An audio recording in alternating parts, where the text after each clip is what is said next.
이런, 늦겠다.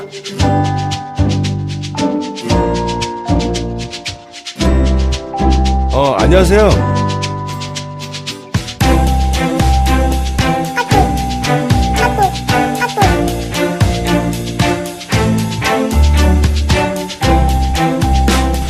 야, 너 뭐야 이거? 똑바로 못해 이거?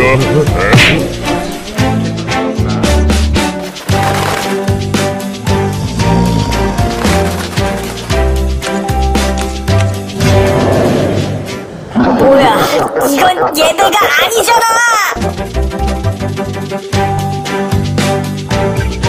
도와드릴게요.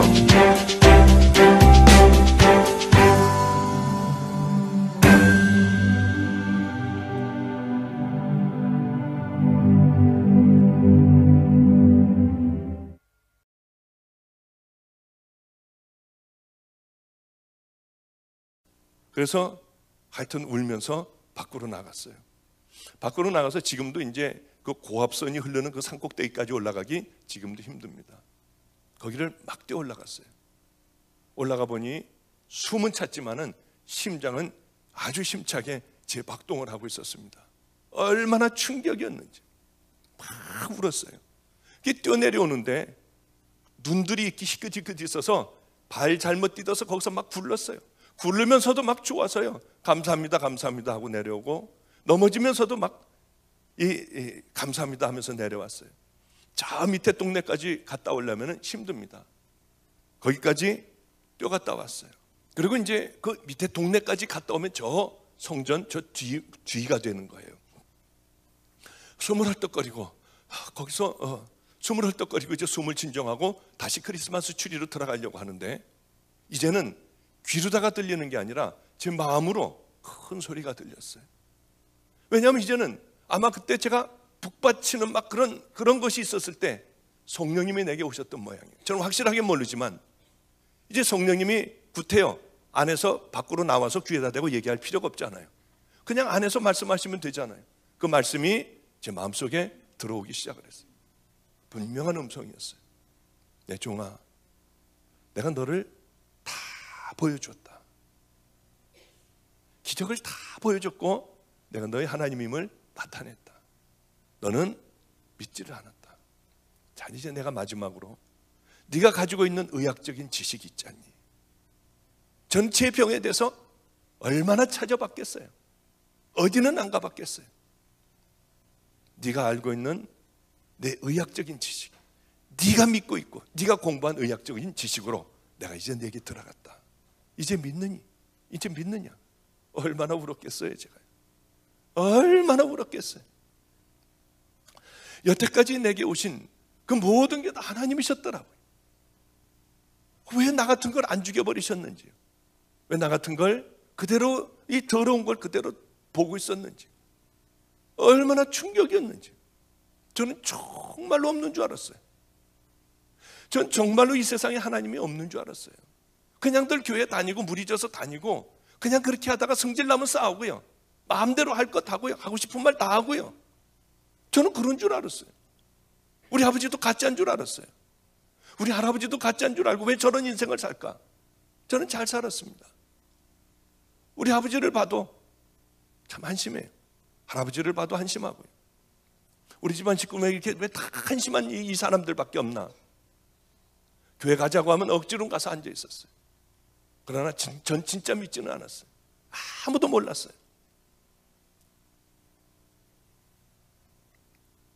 얼마나 울었는지요. 그래서 이제 울면서 다시 크리스마스 추리 밑에 가서 다시 무릎을 꿇고 얼마나 울었는지 몰라요. 이 두 가지 때문에 울었어요. 하나는 하나님이 살아계신 게 너무 기뻤습니다. 이제 된 거예요. 이제는 세상이 무너져도 되고 내가 지금 죽어도 이제 되는 거예요. 또 하나는 그 좋은 가정에서 자라고요, 귀한 목사의 가정에서 자랐는데 저는 하나님이 없다고 생각하고 39이라는 나이까지 주님을 멀리하고 온갖 타락된 인생을 살아왔던 것이요, 더러운 가치관을 가지고 살아왔던 것이요. 그게 너무 저에게는 충격이었어요. 그래서 얼마나 울었는지 몰라요. 뒹굴면서 울었어요. 하나님 용서해 주세요. 이제 내가 하나님께 약속한 그대로 살 거예요. 저는 절대 타협하지 않을 거라고 주님 앞에 맹세했어요. 여러분, 그렇지 않았으면 저는 여기 절대로 목사가 될 리가 없어요. 제가 어떻게 목사가 되겠어요?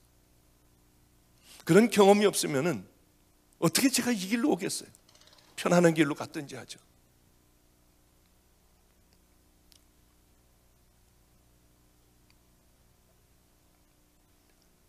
그래, 주님을 만나자마자 제일 먼저 생각나는 사람들이 있었습니다. 아니, 그 옛날에 그 사람들은 뭔가 예수를 믿는다고 하면서 하나님의 자녀라고 하면서요, 어떻게 그렇게 교회 안에서 싸움질들을 하고 지 마음대로 얘기를 하고 어떻게 그렇게 더럽고 추악한 삶들을 살았을까? 여러분, 우리는 안 그렇습니까? 여러분, 여기 있는 여러분들, 나는 가짜인가 진짜인가 한번 심각하게 생각해 보세요. 나는 정말 아무도 안 보는 데서 승리하며 우리 주님을 사랑하는 마음을 갖고 있는가? 구원받은 하나님의 자녀라고 해도 넘어질 때 있어요. 실족할 때 분명히 있습니다. 왜 없겠어요? 그러나 천성을 바라보며 유혹의 길로 들어가기도 해요. 그러나 거기에 빠져 있지는 않아요. 다시 얼른 돌아와 잘못된 것을 알고 다시 천국을 바라보고 가는 거예요. 넘어질 수 있습니다. 습관적으로 넘어지지 않아요. 그것과 싸워 승리하는 자가 믿음의 하나님의 자녀들이에요. 세상에는 얼마나 많은 가짜들이 있는지요. 예수님은 이 세상에서 창녀들도 기뻐하셨어요. 이 서기관도 기뻐하셨어요. 세리도 기뻐하셨어요. 강도도 기뻐하시고요. 다 받아주셨어요. 예수님은 십자가에 달려 돌아가시면서 하나님, 자기를 박는 침뱉고 조롱하고 티끌을 날리는 그들을 보며 하나님, 저들은 도대체 지네들이 무슨 짓을 하는지 알지 못합니다. 저들을 용서해 주시옵소서. 주님은 이런 분이에요. 그러나 세상에서 그 자들만 보면 분노하여 소리 지르고 하지 말아야 될 욕을 하는 그런 주님이셨어요. 이 독사의 새끼들아, 다 천국 가도 너희들만큼은 안 된다. 누구였죠? 서기관, 바리새인, 제사장들이었습니다. 여러분, 그때 당시에 서기관이 뭐 하는 사람이에요? 성경적인 지식이 여러분 많으시죠? 서기관이 뭐 하는 사람이죠? 예? 서기관은요, 그때 당시에는 성경이 그렇게 없었습니다. 이런 인쇄술이 발달되지 않아서 성경을 다 필사를 했어요. 양의 가죽이나 이런 곳에요. 그걸 하는 사람이에요. 성경에 대한, 하나님에 대한 지식이 얼마나 많은 사람들인지 모릅니다. 그래서 이 서기관이 회당에 가서 탁 앉으면은 많은 사람들이 하나님의 말씀을 들으려고 회당에 와서 앉았어요. 그러면 가르치는 거예요, 하나님에 대해서. 그 사람들이 서기관입니다. 율법을 만들기도 하고요. 바리새인은요, 똑바로 예수 믿는 사람들이었어요.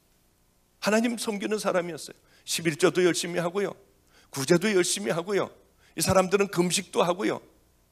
하여튼 깨끗한 사람들이었습니다. 하나님을 위하여 구별된 사람이었어요. 주님은 이들을 보고 독사의 새끼들이라고 그랬습니다.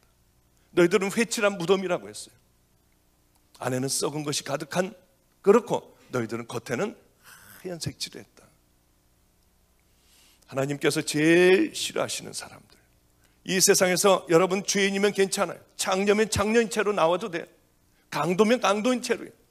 온갖 범죄하는 사람들 다 하나님 예수 그리스도의 보혈로 십자가로 다 용서받아요. 그러나 주님께서 독사의 새끼들아, 너희들은 저들을 본받지 말아라. 저들은 다 지옥 갈 자들이야. 왜 그랬겠습니까? 그들은 이중적이었어요. 가면들을 쓰고 있었어요. 혼자 있을 때는 온갖 더러움에 다 빠져 있어요.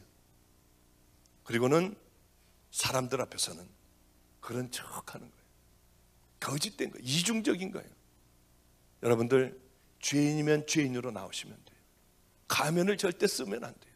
이번 집회를 통해서 여러분들의 가면이 뜯겨지기를 바랍니다. 거짓된 걸 벗어버리는 거예요. 정말 주님 앞에 우리는 바로 서는 거예요. 십자가 앞에 바로 서는 거예요.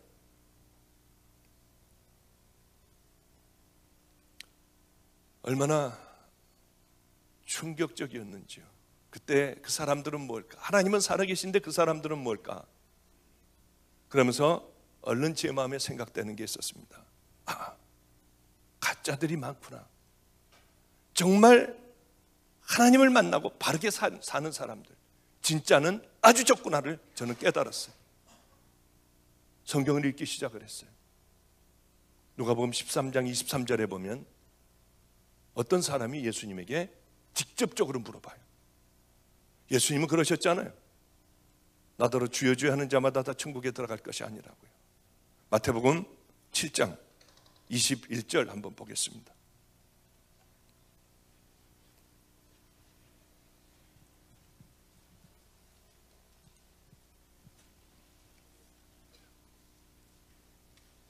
처음에 성경을 읽는 것보다 말씀을 전하면서 이 성경이 필요한 때 읽는 것이 더 우리들에게 은혜스러울 것 같아서 지금 봉독하겠습니다. 마태복음 7장 21절부터 23절까지 보겠습니다. 나더러 주여 주여 하는 자마다 천국에 다 들어갈 것이 아니요 다만 하늘에 계신 내 아버지의 뜻대로 행하는 자라야 들어가리라. 그날에 많은 사람이 나더러 이르되 주여 주여 우리가 주의 이름으로 선지자 노릇하며 주의 이름으로 귀신을 쫓아내며 주의 이름으로 많은 권능을 행치 아니하였나이까 하리니 그때 내가 저에게 밝히 말하되 내가 너희를 도무지 알지 못하니 불법을 행하는 자들아 내가서 떠나가라 하리라. 아무리 주여 주여 해도 소용이 없다는 겁니다. 누가복음 13장 23절에 보면 어떤 사람이 주님은 이렇게 단호하게 말씀하기 때문에 물어봅니다. 주님, 구원받을 자의 수가, 숫자까지 얘기해요. 구원받을 자의 수가 적습니까? 주님이 자꾸 이렇게 말씀하시니까요. 너희들 눈이 범죄하면 뽑아버리고 손이 범죄하면 도끼로 찍어버리고 발이 범죄하면 찍어 잘라내버리고 불구자로 천국 들어가라. 주여 주여 한다고 되지 않는다. 그러니 구원받을 숫자가 적습니까? 하고 물어보니까 주님께서는 이렇게 대답하십니다. 좁은 문으로 들어가라. 들어가기를 구하여도 들어가는 자가 적으리라고 그러셨어요. 이 산상설교에서 보면 예수님을 따르는 수많은 무리들과 예수님의 제자를 놓고 예수님은 말씀하세요. 이 좁은 문과 넓은 문이 있다고 하세요. 좁은 문은 영원한 생명으로 인도하는 문인데 그 길은 좁아서 사람들이 들어가질 않는데요. 넓은 문이 있는데 거긴 길이 넓고 곧아서 사람들이 많이 들어간다고 그래요. 누구에게 했다고요? 예수님을 따르는 무리들에게 했습니다. 그 길은 멸망의 길이라고 그랬어요. 여러분, 주님은 거짓말하지 않아요. 과장하지 않아요. 있는 그대로 예수님은 말씀하십니다. 여러분, 좁은 길로 들어가고 있습니까? 주님을 만나 여러분들은 정말 좁은 길로 가고 있습니까? 주님을 위하여 많은 고난을 받나요? 핍박을 받나요? 아니면은 교인답지 못하게 살고 손가락질 받는 그런 믿음으로 살아가나요? 그러나 실망하고 좌절할 필요가 없어요. 행위로 우리는 절대 구원받지 못합니다. 십자가를 만나면 그렇게 살 수밖에 없어요. 복음을 만나면은 그렇게 살아갈 수밖에 없어요. 그렇지 않다고 하면 우리는 어쩌면 십자가를 만나지 못한 자고 복음이라고 하는 것이 뭔지 모르는 자들이에요. 이번 집회를 통하여 여러분 다시 복음이 무엇인가, 십자가가 무엇인가, 과연 천국 가는 자들은 어떤 삶을 살아가야 하는가, 하나님의 자녀이고 천국 시민들은 이 땅에서 뭘 하고 살아가야 하는가, 이번 집회를 통하여 여러분 꼭 결단하시기를 바랍니다. 그래, 가짜가 많구나 하는 생각을 했어요. 주님, 그리고 주님을 만나니까 이제 그동안은 돈이 최고라고 생각하고요, 명예가 최고라고 생각하고 인생을 살아가는 동안 즐겨야 한다고 생각을 했습니다. 가치관이 다 바뀌더군요. 돈을 다 줬어요. 그리고 바로는 아니지만은 용산역 앞에 쪽방에 들어갔습니다. 그럼 발도 피지도 못해요. 다 이 발도 피지도 못하는데 오므리고 자야 되는데 팔베개를 하고 자다가 거기는 방이 조그맣니다. 그러니까 하나, 둘, 셋, 네 번째 칸에서 얘기하는 것도 들려요. 그러니까 이 새벽 한두 시에 팔이 얼마나 무거운지 이 팔이 저려서요. 일어나면 이게 망근이라는 게 맞더라고요. 그게 저려가지고 한참을 있다 풀리면은 눈을 뜨면은 우는 거예요. 내가 왜 이렇게 더러운 죄인이었을까? 죄가 하나하나 생각이 다 나는 거예요. 그럼 울면서 기도해요. 하나님 용서해 주세요.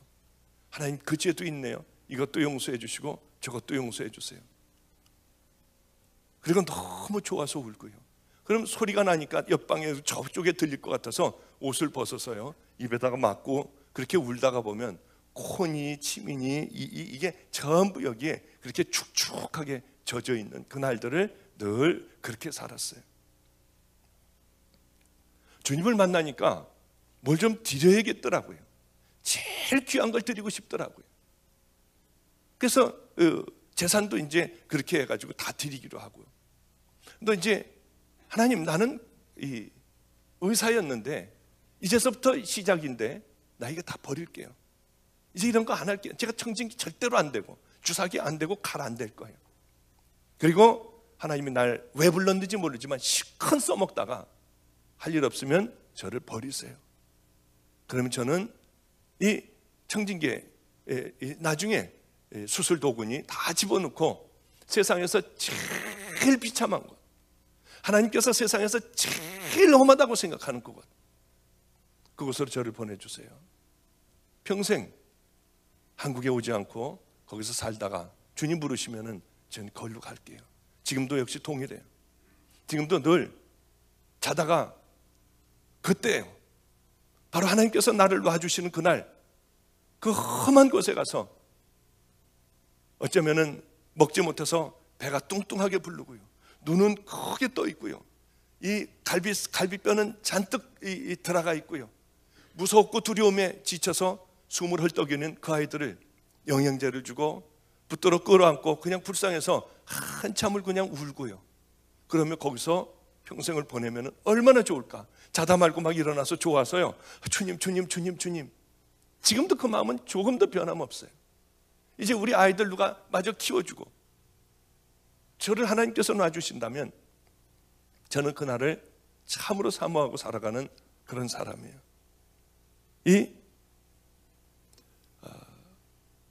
아주 귀한 목사님을 한 분을 만나게 됐습니다. 그 얘기는 조금 이따 할까요? 하나님 앞에 또 드릴 게 뭐가 있을까? 내게 제일 귀한 게 뭘까? 생각을 했어요. 제일 귀한 게 그 모든 것보다 더 귀한 게 하나가 딱 있었습니다. 그건 제 생명보다 더 귀한 거였어요. 하나밖에 없는 우리 아들이었어요. 그 아들을 낳았을 때 저는 다 들어가 볼 수가 있었어요. 얼마나 귀했는지요. 그 아이를 보면서 제가 약속을 했어요. 나는 너 참 반갑다. 내가 네 아빠야. 나는 너를 위하여 아무도 낳지 않을게. 너를 위하여 지금서부터 아무도 사랑하지 않을게. 내가 갖고 있는 건 다 네 거다. 그리고 저는 그 약속을 정말로 지켰어요. 그 아이만 보면은 제 자랑이었고 그 아이만 보면은 제 기쁨이었어요. 하나님, 가만히 보니까 이 아이가 제게는 제일 귀해요. 다른 것보다도 다 내놓을 수 있지만 이 아이만큼은 아닌 것 같아요. 그런데 이 아이를 절대로 하나님 위에 두는 법은 없을 겁니다. 그렇게 하나님 앞에 약속을 했어요. 제가 기도를 했어요. 이제 더 이상 드릴 것도 없고요. 아무도 만나지 않고 저는 살아가기로 했어요. 친구도 만나지 않고요. 그렇게 그런 어느 날 하나님께서 충격적인 말씀을 하셨습니다. 너 이제 집을 떠나라. 얼마나 충격이었는지. 이 아이는 엄마를 잃었고요. 이제는 아빠를 잃을 차례더라고요. 그래, 그 다음 날로 바로 짐을 쌌습니다. 바로 다음 날로 짐을 싸서 그 녀석 방으로 들어갔어요.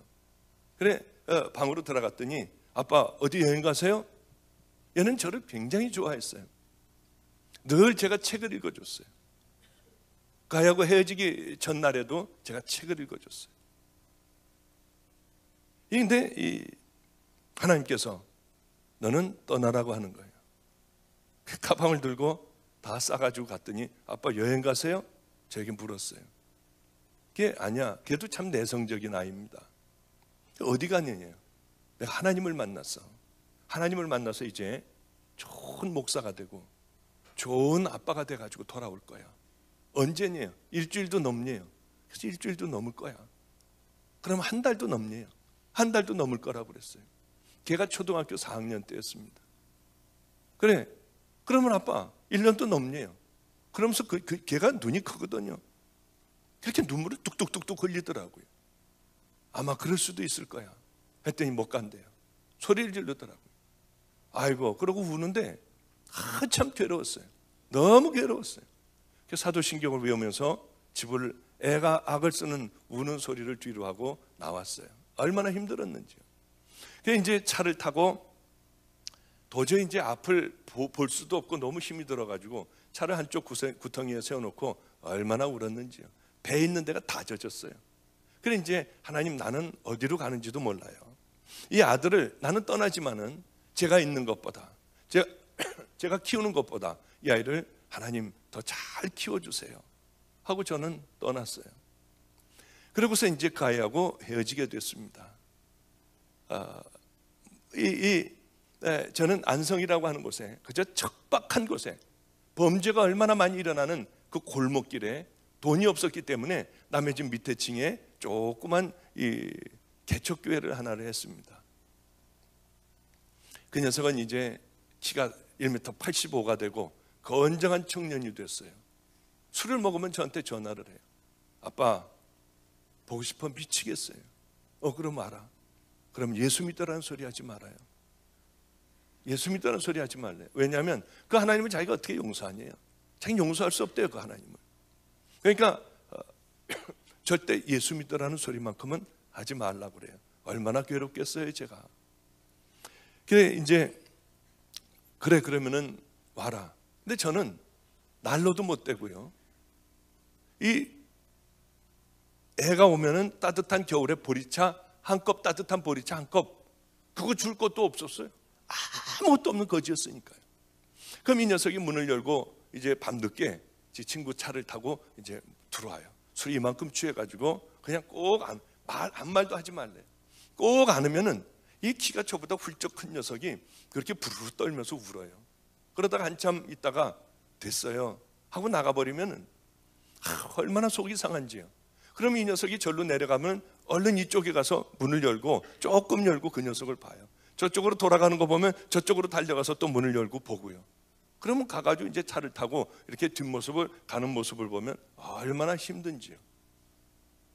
그런데 이 아이하고 완전히 헤어지는 그런 날이 왔습니다. 저는 거기서 버려진 애들하고 함께 살았어요. 교도소에서 나온 아이들, 버려진 아이들, 거지 이런 아이들하고 함께 살았어요. 노숙자 아들하고도 거기 가서도 살고요. 우리 교회에 오면은 여기 그 의자 하나에 하나씩을 이제 방으로다가 이렇게 이건 니네 집이다. 그러고 이제 거기다 이제 하나씩들 다 이렇게 살고 있었어요. 근데 우리 아이가 아니 저 같은 게 무슨 애비라고 지 친구가 생겼다는 거예요. 지 친구가 생겼으니 아빠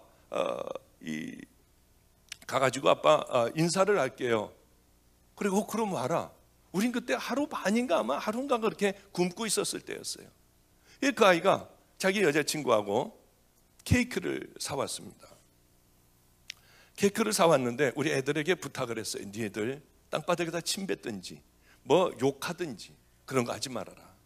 야, 내 아들이 온댄다. 여자친구하고 오니까 너희들 그렇게 막 이렇게 무례하게 굴지 말고 좋은 얘기하고 딱 30분만 참아줘라. 내 체면을 좀 차려달라. 그래 이제 애들하고 그 약속을 철석같이 하고요. 제 아들이 여자친구를 데리고 왔어요. 부끄럽지도 않은지 거지같이 살고 있는 저를 찾아왔더라고요. 이게 케이크를 이렇게 자기들이 사온 케이크를 자르는데 손이 하얗고 그렇게 이뻤어요. 아주 인상에 그렇게 깊이 남는 이쁘게 생긴 아이였습니다.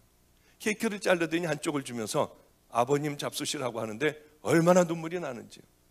저는 아무도 알아주는 사람도 없고 거기서 그냥 버려진 애들하고 살면서 매도 맞고요. 때리면은 매도 맞고 참 힘들게 그렇게 살아가고 있었어요. 근데 아버님 잡수시라고 하는데요. 아이고 눈물이 나려고 하는데 이게 뭘 말도 못하겠고 그래서 겨우 받아가지고 그냥 그렇게 먹었습니다. 니네들도 한쪽씩 먹어라 하고 지네들도 한쪽씩 먹고 그 다음에 이 케이크를 우리 애들에게 갖다 줬어요. 우리가 아마 하루인가 하루 반인가 그렇게 굶고 있었을 때였습니다.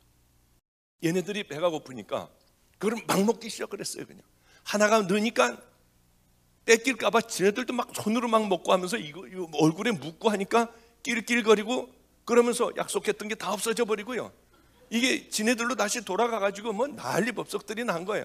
그 저는 화가 나니까 이쪽으로 막 발로 치기도 하고 막 이쪽으로다가는 막 눈도 끔쩍거리기도 하고 이쪽에서는 아이 그랬어 하고 이 양쪽으로 왔다 갔다 하는데 우리 우리 한 아이가 그걸 보면서요 이런 얘기를 하는 거예요. 목사님 왜 아들 볼 때는 웃고 그렇게 편안한 얼굴로 보고 우리들 볼 때는 왜 인상을 쓰고 그렇게 발로 차고 하냐. 근데 그때 어떤 생각이 들었냐 하면은 왜 그때 그 생각이 들었는지 몰라요. 하나님 앞에 제가 약속했던 생각이 탁 떠오르는 거예요. 오래전에 하나님 절대로 이 아들을 하나님 위에 놓지 않겠어요. 두고 보세요. 그게 갑자기 이 아이 이 교도소 갔다 나온 지 얼마 안 된 아이의 그 얘기가 그게 콱 들어오는 거예요. 그 저도 모르게 아들에게 이렇게 얘기했습니다. 너 여기 이제 오지 말아라. 네가 보고 싶으면 내가 너를 찾아갈 테니까 여기는 오지 말라고 했어요. 그러니까 이 아이의 얼굴이 일그러지면서요. 지 여자친구 손목을 탁 잡더니 나가지. 얘네들에게 입에다 담을 수 없는 욕을요. 막 퍼대는 거예요. 전 그 아이의 그런 모습을 처음 봤어요. 막 악을 쓰면서 소리를 질렀어요. 그러더니 아빠는 나를 2번 버렸대요. 아빠는 나를 2번 버렸으니까 이제는 찾지 않겠대요. 얼마나 충격적이었는지요. 그리고 그 아이하고의 그 아이는 그러고 나가버렸습니다. 얼마나 힘들었겠습니까? 이건 내가 뭐 또 잘못했구나. 근데 주님 앞에서 제가 그렇게 약속을 했던 게 그때 생각이 난 거예요. 주님이 저를 한번 다뤄보시느라고 했는지 아니면은 이게 제 생각인지 지금도 저는 아직도 알지 못해요. 그리고 나갔습니다. 지금 한 7년 됐나요? 못 본 지가. 같은 서울에 살면서 한 7년 넘어 못 봤을 거예요. 지금은 29살 청년인가 그것도 잘 잊어버렸어요. 근데 결혼을 했는지도 안 했는지도 몰라요. 여러분 제가 찾으려면 못 찾겠습니까? 우리 누님도 저기 와 있어요. 우리 매형도 와 있고요. 찾으려면 못 찾겠나요? 그 아이들하고 친한데요. 얼마든지 찾을 수 있어요. 네, 찾지 않고 이 차를 타고 가다가 보면은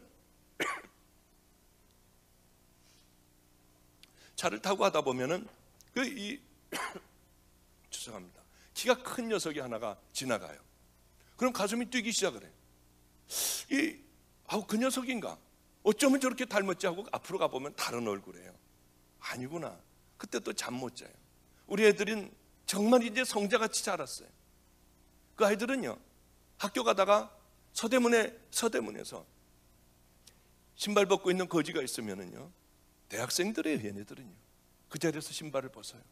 그래서 그 거지들 신발을 다 신겨주고, 얘네들은 돈이 없기 때문에 맨발로 학교를 가요. 그리고 맨발로 학교 가서 강의 다 듣고 맨발로 전철을 타고 인천까지 와요. 그리고 버스를 타고 집에 와요. 저한테 하는 얘기가 있어요. 목사님 참 이상해요. 오늘 거지에게 이 신발을 벗어주고 맨발로 학교 다녔는데 저보고 한 명도 너 왜 신발 벗고 다니니? 사람들이 저거 왜 신발 벗고 다니지? 쳐다보는 사람이 한 명도 없었어요.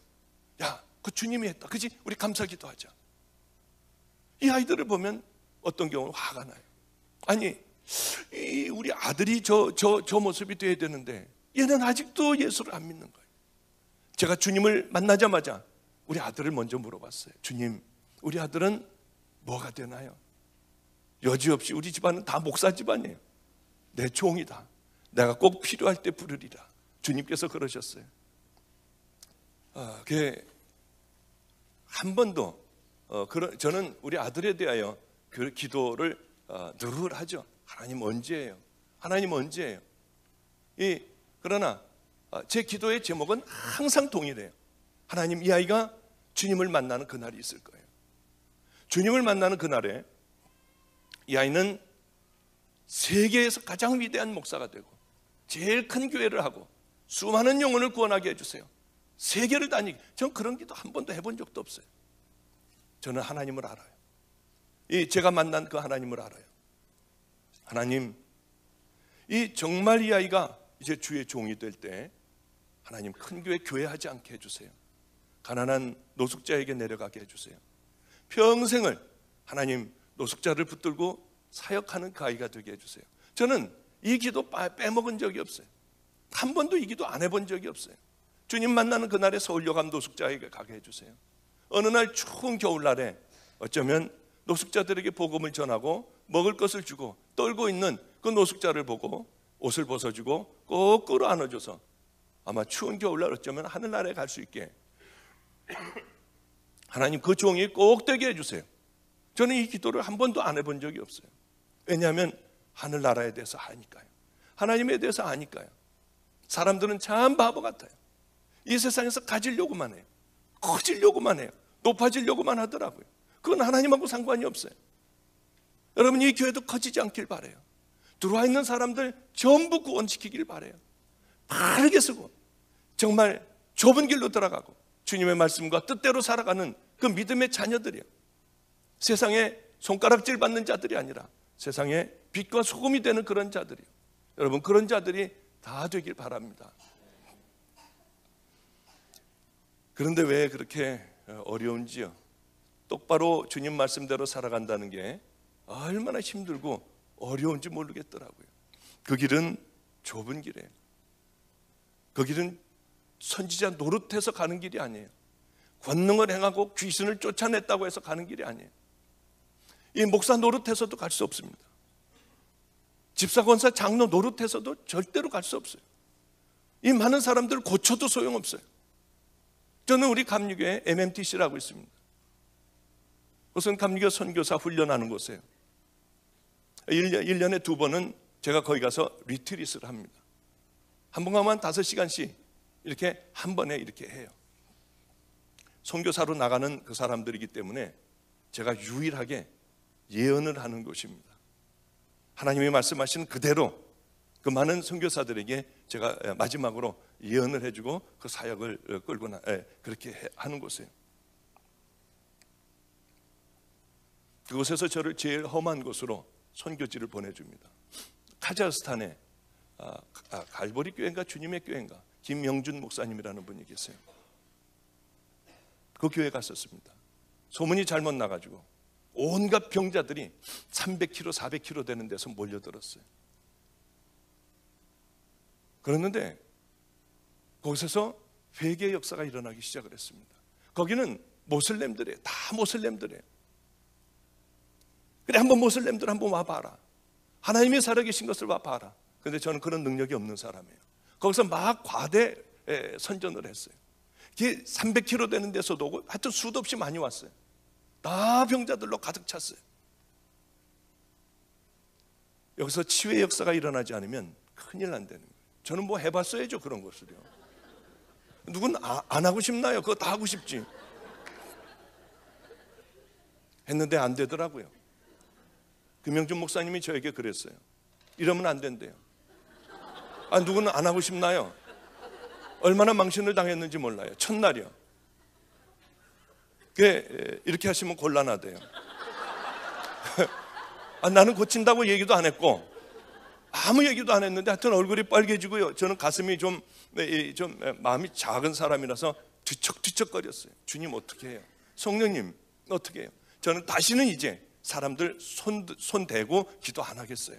다 기도해 줬는데 이 김영준 목사님이 주책같이, 아이고 이게 주책이 아니라 그 목사님이 여기서 지금 치유받은 사람 손 들라고 하는데 그 많은 사람 중에 한 명도 안 드는 거예요. 그래서 저는 들어왔어요. 성령님, 이제 내일은 성령님하고 얘기하고 듣는 법을 분명하게 듣는 법이에요. 그 말씀을 좀 전하려고 그래요. 그런데 성령님, 아니 모슬렘 지역에 와서 사람들이 다 예수를 믿겠다고 왔는데 제가 기도를 했는데 한 명도 낫질 않았어요. 이제 서울에 가서 다시는 내가 그 사람들 머리에 손을 얹고는 기도 안 하겠어요. 왜? 능력 없는 목사가 이 모슬렘 지역에서도 안 됐는데, 카자흐스탄 지역에서도 안 됐는데 서울 간다고 되겠습니까? 저는 이제 안 하겠어요. 그리고 이제 두 번째 봤더니 3분의 1이 빠져나갔어요. 그래서 이제 말씀을 다 전하고 심한 부담감에 시달리면서 다 각자 아픈 곳에 손대라. 나 이제 손 대고 기도 안 하겠다. 각자 아픈 곳에 손을 대고 한번 기도해보자. 그리고 주여를 불렀어요. 주님, 이 사람들을 좀 낫게 해주세요. 그리고 기도를 하는데 성령님이 말씀을 하시는 거예요. 아니다, 다시 손을 대고 기도해라. 이건 그건 끝난 겁니다. 내려갔어요. 수업 다 시키고, 자 이제 성령님이 함께 해주시니까 여러분들 나와서 기도를 받으라고. 근데 맨 앞에 한 300km 되는 데서 이틀인가 걸려서 온 귀머거리 아이가 있었어요. 그 아이를 소리 지르고 기도해줘도 이건 안 되는 거예요. 나면서부터 귀머거리예요.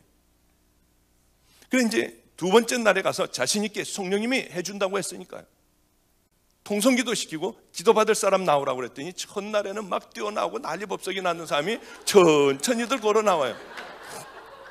이 아이가 먼저 나왔어요. 맨 앞에 앉아있다가 있는 힘을 다해서 소리 지르고 목이 다 쉬도록 기도를 했습니다. 들리니? 안 들린대요. 두 번째 또 악을 쓰고 기도했어요. 더 힘을 줘가면서 기도했어요. 들리니? 안 들린대요.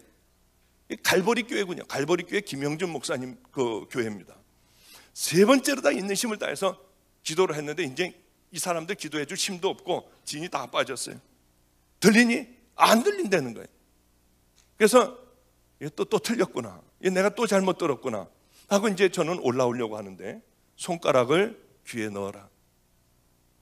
그래, 손가락을 귀에 넣었는데 이게 안 될까봐 있는 힘을 다해서 넣으니까 얘가 아프다고 막 소리 질러도 저는 하여튼 안 될까봐 막 소리 질렀어요. 이게 여러분들은 웃지만 저에겐 엄청 이게 스트레스였습니다. 그리고 평소에 이 귀머거리를 한번 기도해서 좀 이게 들렸다고 하면은 자신 있게 가가지고 할 텐데 그런 적도 없고, 저는 남 귀머거리 귀 들리게 한 적도 없고, 그래 소리를 지르고 기도하다 애가 하도 죽는다고 소리를 질러서 봤더니 너무 꼭 그냥 있는 힘을 다해서 이거를 집어넣고 있었어요. 이걸 뺐습니다. 놀라운 일이 생겼어요. 이 아이가 좋아해야 할 텐데 벙어리는 그대로 벙어리더라고요. 그런데 악을 쓰고 뒹구는 거예요. 이거 너무 깊이 집어넣나? 뒹구는데요, 겁에 질려 있는 거예요. 귀를 막고 겁에 질려 있더라고요. 이 소리가 막 악 쓰는 소리가 막 회개가 그때서부터 일어나기 시작을 하는데 애가 난생 처음 이 소리를 들어보니 미치려고 그러는 거예요. 눈빛이 이상해지는 거예요. 그래서 애를 얼른 끌고 나가라고 그랬어요. 그 아이가 듣기 시작을 했어요. 20몇 살 된 청년이 뛰어나왔어요. 똑같이 동일하게 했는데 그 청년도 이 러시아 말로 뭐라고 막 소리 질렀어요. 그때서부터 공기가 이상해지기 시작을 하고요. 그것은 다른 것 아니었어요. 제가 주님에게 여쭤봤습니다. 주님, 어찌 이런 일이 일어날 수 있어요? 회개다. 주님은 회개라고 하셨어요.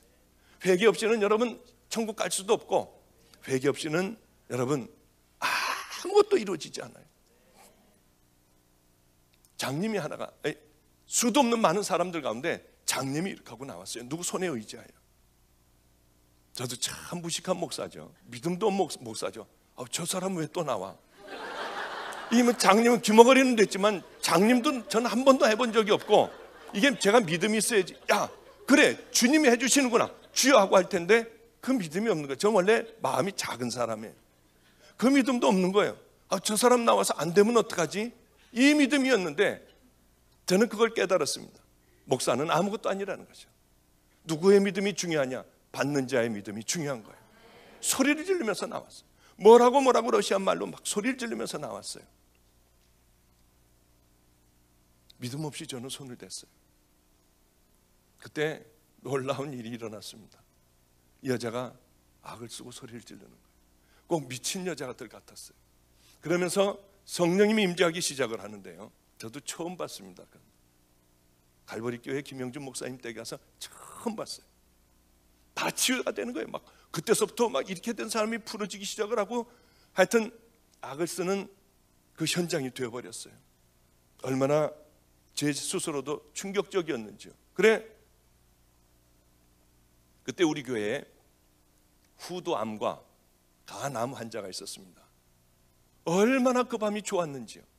이제 가가지고 그분들은, 우리 교회 사람들은 치유가 되는 거예요.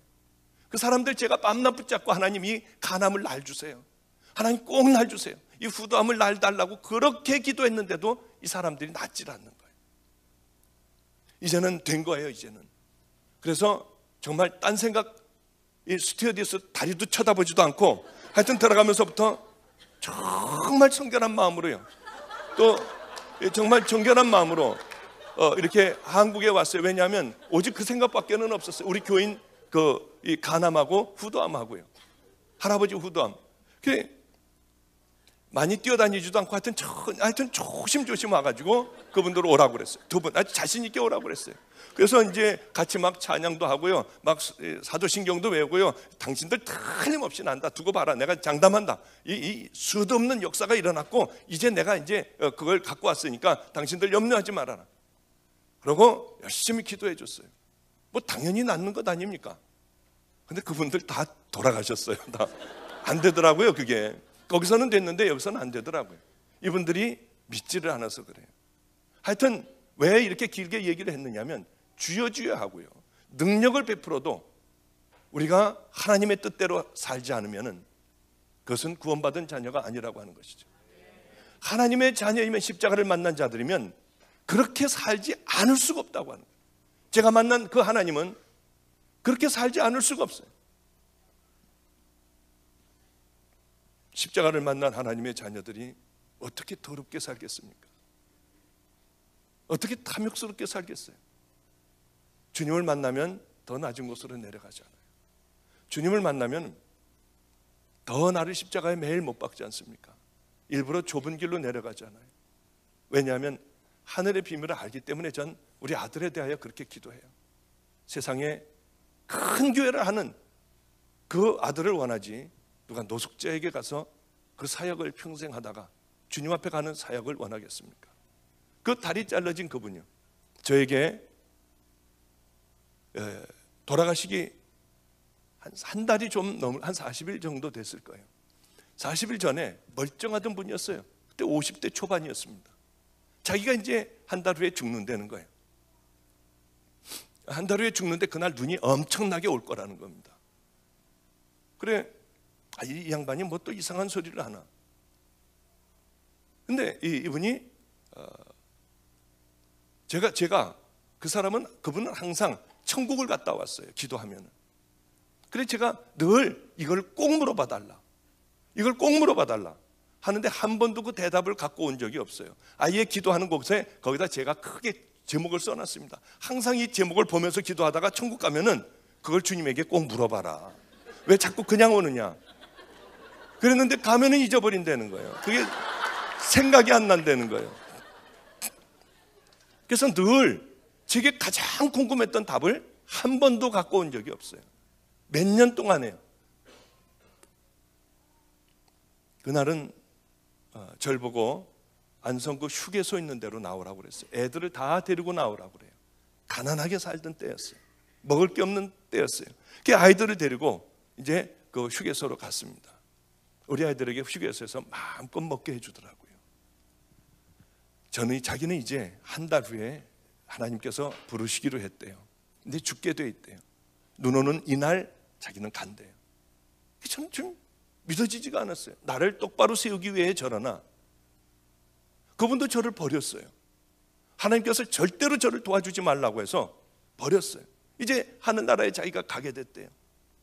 주님이 오라고 하셨고 그날에 자기는 가게 될 거래요.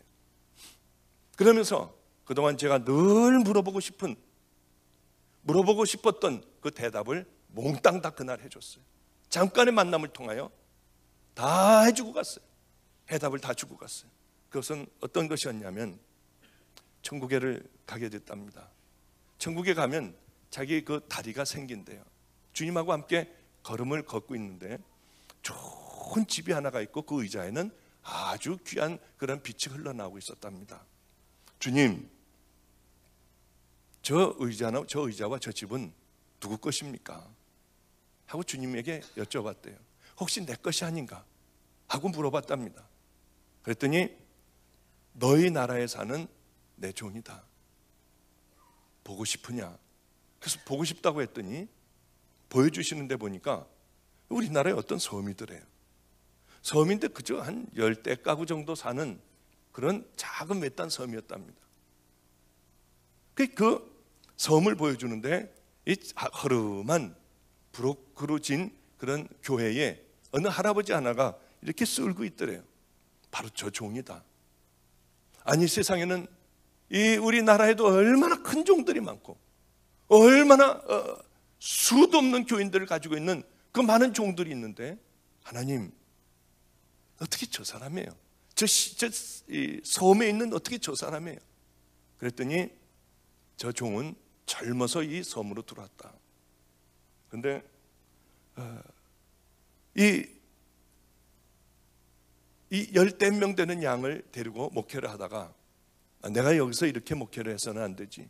나도 나가서 목회다운 목회를 해야지. 그 짐을 싸가지고 가려고 하다가 보면 이 양들은 그럼 누가 돌보지? 여긴 아무도 올 수 없은, 아무도 안 올 텐데 양을 사랑하는 마음으로 다시 풀고 그 양들에게 자기 생명을 줬대요. 이제 나이가 또 한 40 정도 돼가지고 내가 여기서 이러고 끝낼 수는 없지. 또 쌌다가 그럼 이 양들은 누가 돌보지? 짐을 쌌다 풀었다 하며 평생을 저기서 양들을 사랑하며 들어온 양들을 다 천국으로 인도한 귀한 내 종이다. 그러더라는 거예요. 그러면서 저한테 이제 돌아가시기 한 달 전에 우리 누님하고도 아주 친해요. 저기 와 있는 우리 누님하고도 아주 친한 전도사예요. 그런데 돌아가시기 전에 그 해답을 제게 다 줬어요. 그러면서 이 땅에서 크고 화려하게 살려고 하지 말아라. 이 땅에서는 가장 낮은 곳에서 살아라. 그리고 이제 있는 것들을 다 나누고 하나님께서 더 넘치게 주실 때마다 그거를 다 흘려보내야 된다. 가두고 막고 나 혼자만 잘 살아서는 절대로 안 된다. 이 땅에서의 삶은 짧다. 그러니 주님 나라를 위하여 생명을 다하여 살다가 우리 저 하늘에서 정말로 가장 귀한 자리에서 만나자고 하면서 그분은 가셨어요. 그게 저하고의 마지막 만남인지 저는 상상하지도 못했습니다. 정말 그분은 눈이 그렇게 많이 오는 날에 돌아가셨고요. 정말 하나님의 사람을 하나를 잃어서 그런지 엄청나게 눈이 많이 왔던 그런 날에 돌아가시고 말았습니다. 사람은 참 미련해요. 저도 역시 미련하기가 짝이 없고요. 조금만 방심하면 유명해지려고 하고요, 더 가지려고 하고요, 이러더라고요. 여기 아까 들어오면서 보니까 제 소개에 뭐 이제 이렇게 나와 있대요. 저게 어디서 많이 보던 글이더라고요. 그게 경향신문에 난 제 글이었어요. 제가 안성에서 그렇게 고생을 하고 있을 때 어느 기자에게 연락이 왔습니다. 한번 신문에 크게 내드린답니다. 그래서 제가 싫다고 했죠. 그럼 뭐 나가서 뭐 합니까? 그런데 하나님에 관한 것을 얘기하면은 그 큰데 하나님에 관한 것이 믿지 않는 신문에 이렇게 나간다는 게 얼마나 귀한 거니에요. 그래서 이제 거기를 나가게 됐습니다. 거기를 나갔는데 이게 순엉터리더라고요. 왜냐하면은 제가 걸어갔다고 하면은 뛰어간 것을 쓰고요. 좀 뛰었다고 하면 날아간 것으로 쓰고요. 저는 맨 처음에 저는 아직도 그거 다 읽지 않았습니다. 그걸 처음에 읽으면서요, 주님 앞에 얼마나 무서웠는지, 제가 읽어도 참 성자 같아요, 그게. 그래서 그 다음서부터는 절대로 나간 적이 없어요. MBC니 뭐 책을 내면은 뭐 어마어마한 뭐가 들어오고요. 뭐 또 CTS, 뭐 기독교 방송 뭐 어디서부터 하여튼 별군 데서 다 오지만은 그 이후로다가는 한 번도 나간 적이 없어요. 왜냐하면 유명해지면은 정말 죽겠더라고요. 유명해지면은 저는 참 안타깝게 생각하는 게 요즘 TV에서 왜 그렇게들 큰 귀한 목사님들이 입에 거론이 되고요. 그렇게 부끄러운지요. 세계에서 제일 큰 교회인 목사님도 나오고요. 제가 제일 존경했던 어떤 시읒교회 목사님도 나오고요. 다 나오더라고요. 얼마나 그걸 보면서 안타까웠는지요. 저렇게 귀한 분이 은퇴들을 하고 나면 가지고 있는 재산들을 이 가장 험한 곳에서 아니면은 서울여감 노숙자들을 앞에 가서 그들에게 따뜻하게 밥을 주고 노숙자들 하나하나 끌어안아주며 그렇게 하나님 앞에 기도를 해주는 거룩한 모습들을 보여줬으면 얼마나 좋을까. 왜 이렇게 이 시대에는 본받을 자들이 없고 조금만 여유로우면 100몇십 평짜리 집에서 살고요. 뭐 10억이나 되는 놀라운 월급들을 받고요. 뭐 은퇴해서 무슨 왜 그렇게 스포츠카를 타고 다니는지. 젊은 목사가 스포츠카 타면은 그래도 볼만한데 은퇴해가지고 70 넘어서 무슨 스포츠카를 타고 다니는지. 하여튼 뭐 다 이유야 있겠지만은 우리들에게 정말 본받을 그런 귀한 분들이 이 세상에는 없을까? 여러분, 우리가 해야 돼요. 우리가 세상에 빛과 소금이 되지 않으면 우리는 세상에 지탄거리고, 아무리 이 세상에서 사람들에게 박수를 받았다 할지라도 주님 앞에 갔을 때는 천인공노할 그런 놀라운 말씀을 들을 수 있다고 하는 것이에요. 이 미국 사회를 변화시킬 수 있는 건 여러분들이에요. 내가 뭘 어떻게, 여러분, 하나님은 큰 걸 원하시지 않으세요. 뭐 금식 기도를 40일간 하고 뭐 어마어마한 여러분들 재산을 다 팔아서 나눠주고 이런 것을 원하시지 않아요. 그러면은 그야말로 더 좋은 일이 어디 있겠습니까마는 가장 주님께서 싫어하실 일, 그거 하나하나 처음부터 버리는 거예요. 그것이 더 음란이면, 젊은이들 같으면 음란이면 그것과 싸우는 거예요. 10번 범죄하다가 한 번 참으면은 너 이놈아 9번씩이나 범죄해. 주님은 그러시지 않으세요. 한 번 참은 그것을 보고 우리 주님은 얼마나 기뻐하시는지요. 그리고 그 다음 또 하나 참고요. 그 다음 것과 싸우고 하며 하나하나 하나님의 자녀로 거듭나고 변화되는 겁니다. 제가 이 말씀만 드리고 이제 끝내도록 하죠. 귀한 분을 한 분을 알고 있어요. 그분을 꼭 만나고 싶었어요. 드디어 이상하게 그분이 먼저 저에게 전화 왔습니다. 중국의 섬서성에 있는 한중이라는 곳에 있는 명로봉 목사님이에요. 그분은 이 나환자촌으로 들어갔습니다. 그런데 거기에 그 고위 관리들이 그러더라는 거예요. 예수가 무슨 예수냐, 너희들 와가지고 하는 거 봐라. 아니에요, 예수는 우리를 위하여 십자가에 달려 돌아가셨습니다. 그래서 사람들이 믿지를 않더래요. 그래서 이분은 안전가옥을 떠나 중국에서 제일 큰 나환자촌입니다. 거길 들어가셨어요. 그래서 그 나환자촌에 같이 들어가서 사시는 분이에요. 들어갔는데 밥을 먹고 있더래요. 봤더니 다 떨어져 나가고 질질질 다 흐르는 사람들이 태반이 되는 거예요. 제일 중국에서 크니 어마어마하지 않습니까? 수용소였답니다. 그래 밥을 먹고 있더래요. 다들 질질 흐르고요. 팔다리도 없어가지고 어떤 사람은 배로 기고 와가지고 그것을 돼지처럼 그냥 먹더라는 거예요. 나 여기 와서 살게 해달라. 너 멀쩡한데 왜 오냐? 너 나가라고 하더래요. 그래서 사실은 우리 형님도 나 환자로 죽었다. 나 여기서 좀 살게 해달라. 밥을 먹으라고 하면서 이 겨드랑이에 숟갈을 쓱 비벼주는데 보니까 고름이 반이 들어가 있더래요. 먹으라고 그러더래요. 그걸 다 먹었대요. 다 먹었대요. 이 나 환자들이 와서 다들 와서 보면서 뭔 이상한 사람 보듯이 하더래요. 그분은 거기서 살게 되었습니다. 그런데 그분이 하는 것은 설교하고, 목사님이에요. 설교하고 그런 게 아니에요. 가서 나 환자들 이렇게 버켓이 있지 않습니까? 버켓. 거기에다 널판지 2개를 놓고 거기서 대소변들을 보는 거예요. 수도 없는 많은 문둥이들이요. 그러면 새벽에 일어나 새벽 기도하고 다른 거 안 하고 나 환자들의 대소변을 가서 다 쳐주는 거예요. 깨끗하게. 그 수많은 것을요. 그러면 오후가 된답니다. 손에 물집이 잡히고요. 그 다음에 이 머리를 깎아줘요. 그 다음에 손발이 없어서 밥을 못 먹는 분에게 가죽을 대서 숟가락을 만들어주면 그걸로 이제 이렇게 먹게 해주는 것. 그 일들을 하는 게 목사님의 다예요. 설교도 안 해요. 우리 아이 중에 하나가 철민이라는 애가 하나가 있어요. 이거 인터넷 안 나가죠? 이렇게 얘기하다 보면 저도 모르게 이렇게 이름이 나와요. 그 아이가 10살 때서부터 소매치기 하고 구두 닦기를 하던 애예요. 32살까지 교도소에서 살았습니다. 술을 잔뜩 먹고 하여튼 저와의 만남이 이루어졌어요. 이 아이는 저를 만나자마자 옷을 다 벗었는데 목 여 밑에서부터 이 무릎 위까지 용문신에다가 뱀이 혓바닥을 내놓는 거예요. 여자가 나체 사진으로 있고요. 흉악한 것은 흉악한 그림은 다 그려져 있었어요.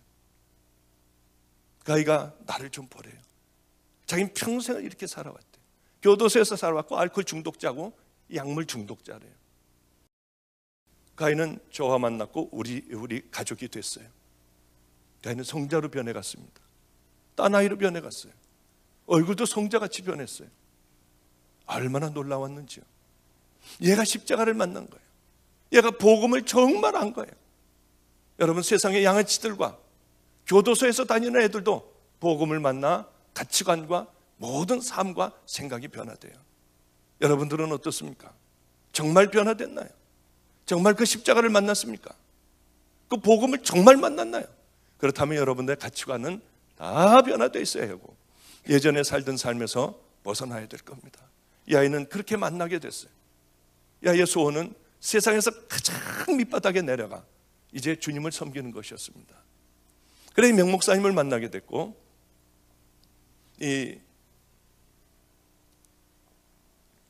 그곳으로 선교사 훈련을 다 받고 감리교 선교사 훈련을 받고 그곳에 가게 됐어요.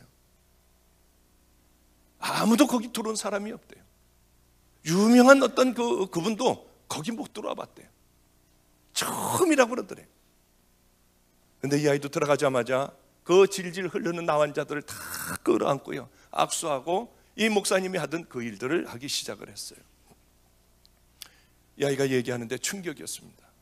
어느 날 급하게 산으로 오라고 해서 명목사님하고 둘이 우리 철민이하고 산으로 올라갔더니 거적대기를 이렇게 하는데 밑바닥에 널빤지가 있는데 나 문둥병 환자가 죽어가고 있더래요. 근데 이 목사님이 처음으로 복음을 전하는 거예요. 예수를 아느냐? 당신 이제 죽으면 천국 가는데 천국 가는 방법이 있다. 예수를 믿어야 되고 예수님은 하나님의 아들로 십자가에 달려 돌아가시고 그분의 공로로 당신은 천국 간다. 얼마나 힘든 인생을 당신은 문둥병자로 나 환자로 살아왔냐? 그러면 문둥병 환자가 울면서 안다고 한대요. 숨은 깔딱깔딱하면서요. 예수가 누구냐? 다시 물어본대요. 이제 설명을 했으니까요. 그러면은 너라고 그런대요. 예수가 너다. 나는 워스 명무스. 나는 명목사지 예수가 아니라고. 그러고서는 그때서부터 그걸 끌어안고요. 질질질질 흐르는 고름이 흐르는 그 사람을 끌어안고 볼을 비비며 기도를 한대요. 그러고 이제 일어나니까 이 녀석은 그냥 그 녀석은 벌써 36이 됐습니다. 그렇게 자기도 울었대요. 얘는 해줄 것도 없고 중국말도 못하고 하니까 끌어안고 자기는 그냥 울기만 하는 거예요. 그 고위 갈래들이 그런답니다. 너희들의 하나님과 저 밖의 세상에서의 하나님과는 어떤 차이가 있냐? 너희들이 진짜고 밖에 있는 자들이 가짜냐? 어떤 차이가 있느냐고 설명을 하라고 한대요. 이 목사님은 거기서 입을 다물 수밖에 없대요. 저도 목사님이 아까 저하고 얘기하며 나는 목사도 아니라고 하셨잖아요. 저는 그분 앞에 가면은 정말 왜 이렇게 초라한 목사인지요, 왜 이렇게 버려야 될 것이 많은 목사인지요, 얼마나 부끄러운지요. 저는 그분 앞에 가면 목사도 아니에요. 세상에는 참 귀한 길을 가는 사람들이 많습니다. 얼마나 많은지요. 세상에는 참 미련한 목사도 많고요. 세상에는 참 귀한 목사들도 많고 미련한 성도들도 많고요. 귀한 성도들도 많더라고요.